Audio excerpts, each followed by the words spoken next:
Hey everyone, you're watching The Last Hike. In today's video, I cover a wealthy couple who booked 2 private guides and planned an unusually early half-dome climb, hoping to reach the cables before most other hikers caught up. Every rest they skipped on the most exposed part of the mountain drained their bodies dry, until both needed help where even experienced guides could not carry them out.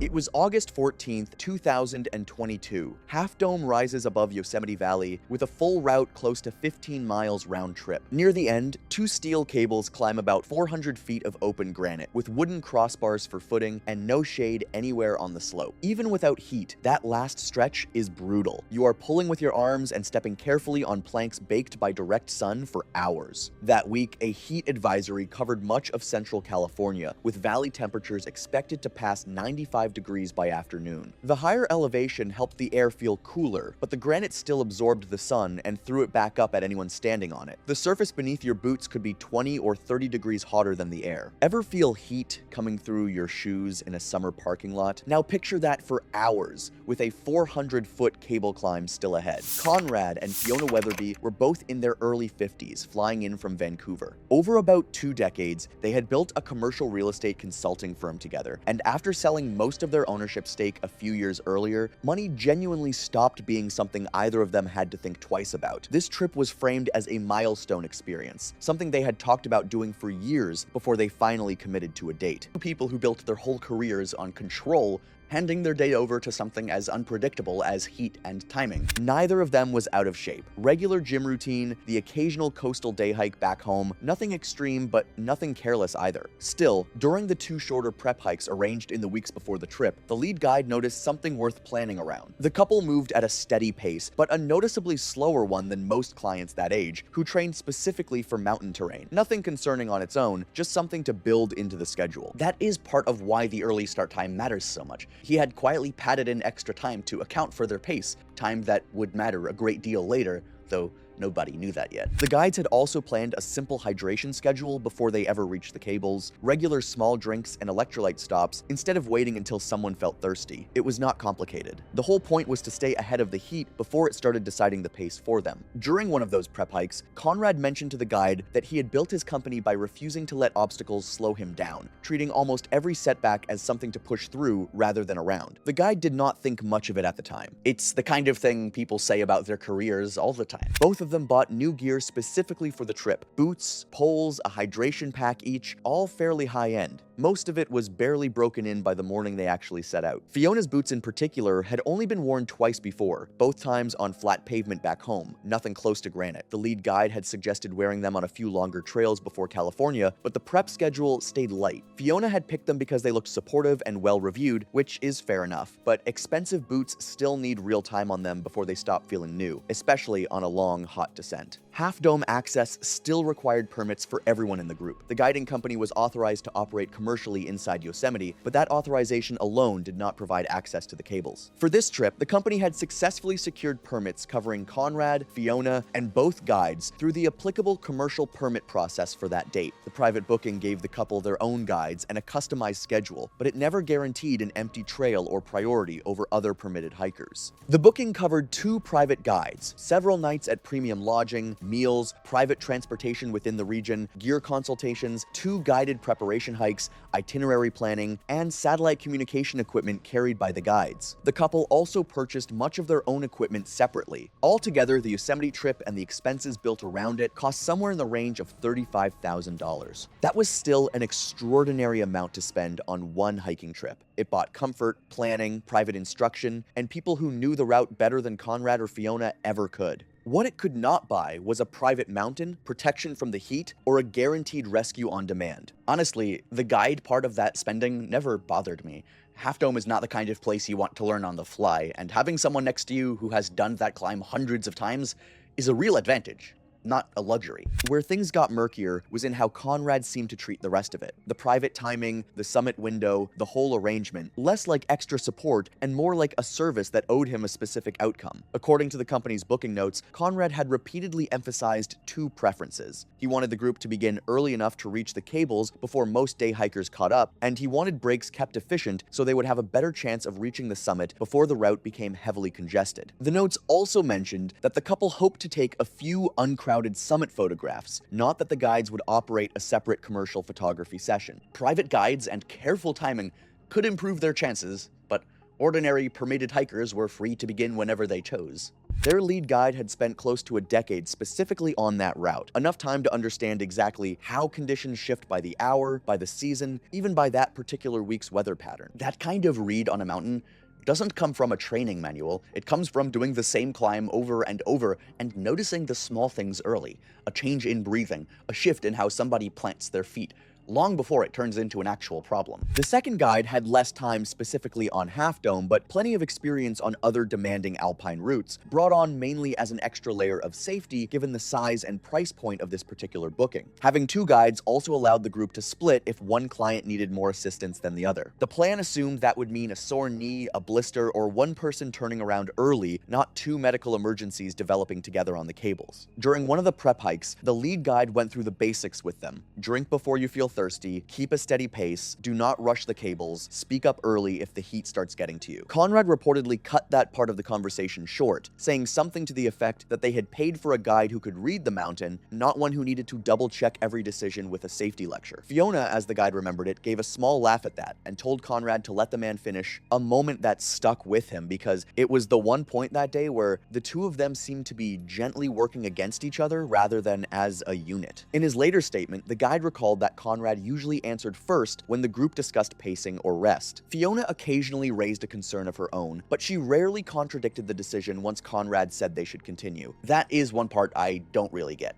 You pay for someone with years on the route, then just act like the advice is slowing you down. Time-stamped trailhead photographs and the guide's trip record placed them on the trail at approximately 4:30 that morning. The early start was intended to reduce heat exposure and place them ahead of most, though not necessarily all, other day hikers. Starting that early made sense for more than one reason: the heat advisory and the slower pace the guides had already planned around from those prep hikes. For the first few hours, everything looked completely normal. The air was still cool, the trail was quiet, and the couple seemed genuinely pleased with what they were getting for the money. An empty trail with nobody else on it yet. The lead guide remembered Fiona checking in on Conrad periodically, asking how his knees were holding up on the inclines, an old running injury from years back that occasionally bothered him on long descents. Conrad brushed off each check-in the same way, saying he was fine, a pattern the guide noticed repeating itself several times through the morning. At the first scheduled hydration stop, both packs still felt almost as full as they had near the trailhead. The guides reminded them that carrying water only helped if they actually drank it, but Conrad said they would make up for it at the next stop. Once sunlight reached the more exposed sections, the comfortable start disappeared quickly. The guides began shortening the distance between planned water checks, while Conrad repeatedly asked how much trail remained and whether they were still on schedule. As the morning went on, other hikers started catching up anyway, the way they always seem to on that mountain no matter how early you start. On the approach to the subdome, Conrad actually slowed on his own and mentioned to the guide that he might sit for the next stretch. Before the guide could respond, Fiona spotted movement lower on the trail, a larger group of hikers gaining ground behind them. She pointed it out to Conrad without saying much else. He looked back at the group, then said they could rest at the top instead. They were already on the harder part of the route, but they still had one of the last decent chances to stop, to cool down, and to drink properly. Once they moved higher, that kind of break was going to be much harder to find. At approximately 10:30 that morning, the group reached the last useful shaded rest area below the subdome. The lead guide recommended a proper stop for water, electrolytes, food, and cooling before they continued into the exposed section. Conrad asked whether the break was medically necessary or simply part of the company's safety procedure. Fiona said she would be comfortable resting longer, but Conrad said they could continue after a short pause. The guides still had both clients remove their packs and drink before moving again, but the stop lasted nowhere near as long as the lead guide had recommended. The lead guide wanted enough time for their breathing to settle and for the water to stay down before they continued. Instead, the break ended while both were still visibly warm and before either guide felt they had recovered much from the approach. Conrad remained standing for most of it, watching hikers move past the edge of the shaded area while Fiona adjusted the rubbing heel inside her new boot. The support guide offered to cover the hot spot properly before it opened into a blister, but doing that meant removing the boot and extending the stop. Fiona accepted a quick strip of padding instead and put the boot back on. Frank, another hiker moving through the area, passed them near that stop. He remembered that Conrad and Fiona were breathing heavily and moving more slowly than the hikers around them, though neither appeared to be in immediate distress.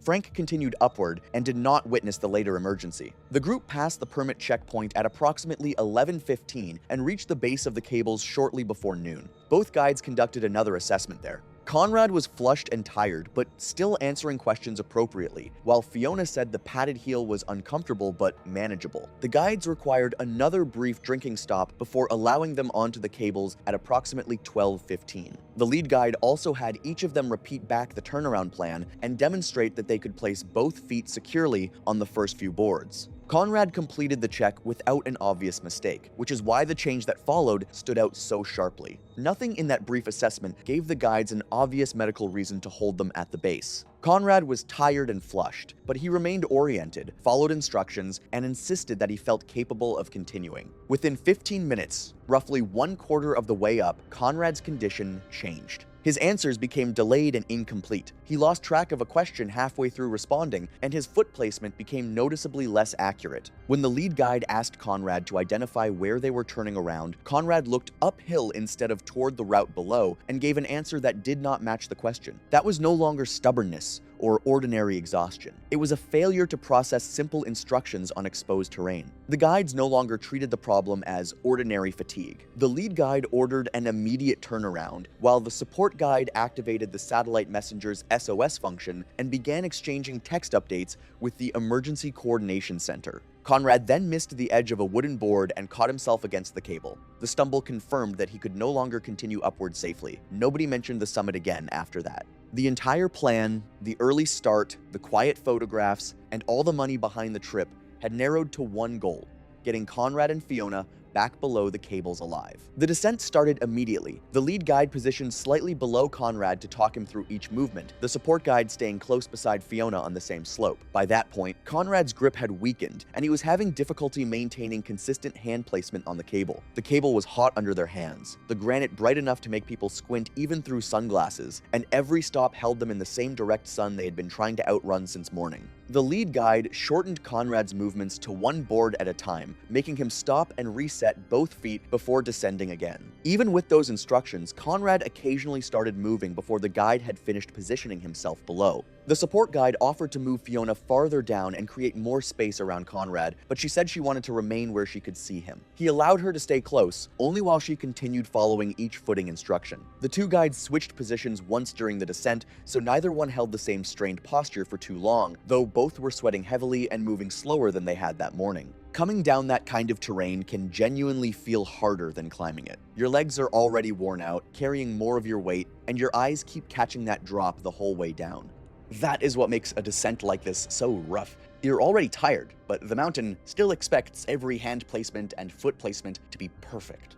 Colleen, another hiker stopped on the cables that day because the route ahead had backed up, was positioned below the group during this stretch and later described watching them move slower with each passing minute, though from her distance it still looked more like caution than an emergency. She could not hear the guide's instructions or see Conrad's facial expression from where she stood. What she remembered was the unusual amount of time the group spent between boards and the way one guide remained directly below Conrad instead of continuing down at a normal pace. About 100 feet lower, they paused with their feet braced against one of the wooden boards between the cable supports. There is no real relief up there, no shade to step into, just slightly less brutal rock instead of more brutal rock. The support guide repeatedly saw Fiona turn toward Conrad while descending, sometimes before securing her next step. Her own breathing had become labored by then, and the hot spot inside her boot had developed into a painful blister. Conrad collapsed at approximately 1 o'clock on the lower portion of the cables. His skin was extremely hot, his responses were barely coherent, and he could no longer support his own weight or reliably follow instructions. The guide secured him against the cable line as safely as the terrain allowed, and updated the Emergency Coordination Center that the situation had progressed from an assisted retreat to a life-threatening medical emergency. One guide supported Conrad's position, while the other asked nearby hikers to stop moving through the section and began removing excess clothing and cooling him with water. The narrow cable route left them almost no room to work without blocking everyone above and below. Fiona remained conscious and standing at first, but by approximately 1:30, she had begun showing her own warning signs. She missed the cable on her first attempt to grab it, became confused about their position on the route, and stepped past the edge of one of the wooden boards. The support guide caught her before she fell and held her against the cable while asking several basic questions. Her answers were still understandable, but they came slowly, and she repeated one of them almost word for word a few moments later. When the guide asked her to take a longer drink, she lifted the hydration tube toward her mouth, held it there without drinking, then seemed to forget what she was doing. He lowered her beside Conrad before her coordination failed completely. The scale of the emergency changes for me. Both people were down, both guides were trapped with them, and safety was no longer reachable on foot. With both clients now unable to descend, the guides divided the work. One remained braced beside Conrad, monitoring his breathing and keeping him positioned against the slope, while the other shaded Fiona's face with part of an outer layer and continued sending updates through the satellite messenger. The replies coming back could confirm that help was being organized, but they could not give the guides a precise arrival time. Every update still ended with the same reality: keep cooling them, keep them secured, and do not attempt to move them without technical support. Nearby hikers passed forward small amounts of water and spare cloth without moving into the guide's working space. It was improvised and limited, but on that narrow section of granite, there was very little else anyone could safely do before rescue personnel arrived. From where she had stopped further down, Colleen saw the guides working over both of them and realized the route was not going to open back up anytime soon. She stayed in place rather than trying to pass, along with several other hikers who had reached the same conclusion once it became clear something serious was happening above them. Neither guide could physically carry Conrad or Fiona down the cable route. The support guide had already activated the satellite messenger's SOS function, and the Emergency Coordination Center relayed the incident to park authorities. From that point forward, the response depended on the rescue resources available to them. The Emergency Response Center began coordinating ground and aviation resources after receiving the SOS information. A helicopter could assist with reconnaissance and equipment movement, but the exposed angle of the cable route did not allow a normal landing beside the patients. Rescuers still had to reach the scene with technical equipment and establish a system that would keep both the patients and responders secured on the granite. During the wait, the guides continued cooling Conrad and Fiona with water, damp cloths, and whatever small amount of shade they could create with clothing and packs. They loosened unnecessary layers, monitored breathing and responsiveness, and kept other hikers out of the immediate section. The entire time, both guides remained clipped or braced against the cable, because one loss of footing could have created another casualty. Conrad lost consciousness before rescuers reached the couple. I think this is the cruelest part of an emergency in a place like Half Dome. Help had been called, trained people were coming, and everyone around them was doing something useful, but none of that could make the distance disappear fast enough. By the time the first rescue personnel made physical contact, he had no meaningful response and was showing signs of profound heat stroke. Treatment began on the slope, but he went into cardiac arrest and could not be revived. Fiona was still breathing when rescuers reached her, though she was no longer responding normally and could not assist with her own movement. She was secured for evacuation and removed from the cable section alive, but her condition continued worsening during transport. For a brief period, Fiona remained alive during the evacuation, creating the possibility that at least one of them might survive. But being removed from the cables did not reverse the damage already developing inside her body. She suffered cardiac arrest before reaching definitive hospital care and died despite continued resuscitation efforts. Investigators reconstructed the trip using the guiding company's route record, the satellite messenger's SOS and text timestamps, medical findings, and separate statements from the guides and nearby hikers. Frank's account supported the guide's description of the couple's slower pace near the subdome, but he had continued ahead and knew nothing about the later events. Colleen could speak only to the final portion of the descent, when she saw the guide stop traffic and assist both clients. Neither witness could confirm why the couple shortened breaks, how much water they had consumed, or what Conrad believed about the summit schedule. The accounts also differed slightly on timing. Frank could only estimate when he passed the group, and Colleen could not say how long the descent had already been underway when traffic stopped below her. Investigators used those statements as supporting observations, rather than treating either witness as a complete timeline of the day. The guide's later incident reports were more detailed, but they had been written after the emergency rather than recorded minute by minute during the hike. Satellite timestamps established when the SOS and follow-up messages were transmitted, not every decision that had taken place beforehand. Both hydration packs still contained some water, and unused electrolyte packets remained in the side pockets. That evidence showed that supplies were available, but it could not establish exactly how much either person had consumed or why they had not used more. The guide's statements provided the main evidence that they had repeatedly recommended drinking and longer rest periods. The medical examiner determined that Conrad died from exertional heat stroke after prolonged physical activity and heat exposure. His altered mental status, loss of coordination, collapse, extremely elevated body temperature, and cardiac arrest supported that conclusion. Fiona's death was also attributed to exertional heat stroke, with dehydration and electrolyte disturbance identified as contributing factors in her cardiovascular collapse. Investigators could not determine exactly when each person's fluid deficit became critical, but the guide statements and medical findings supported a prolonged pattern of underhydration during the hottest